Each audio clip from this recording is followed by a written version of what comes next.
Well, it seems as though the AFC will be getting one of the things it was pushing the government to establish, the Public Procurement Commission.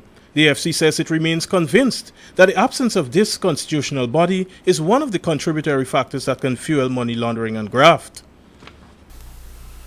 The AFC is absolutely convinced that because of the absence of the Public Procurement Commission for the past decade, money laundering has reigned supreme in our financial landscape.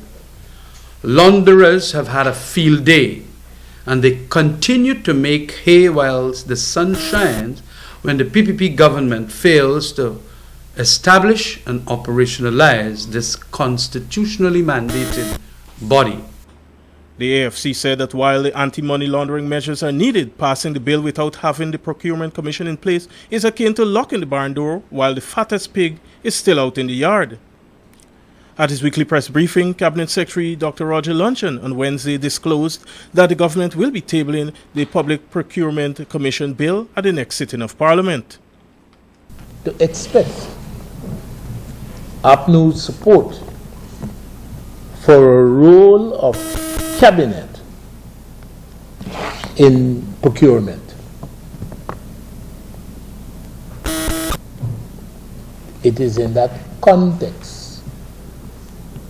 that we intend to soon table an appropriately worded amendment to the Procurement Act.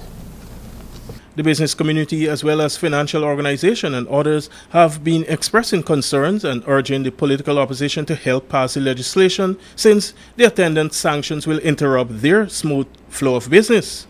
But the AFC says whilst their approach may see some businessmen shedding a tear or two in explaining their transactions, our workers and the poor over the past 10 years have been crying blood in a riotously corrupt procurement landscape.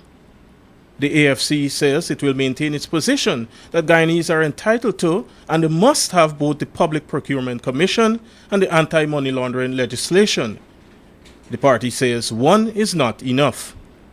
For Capital News, Roll Collins.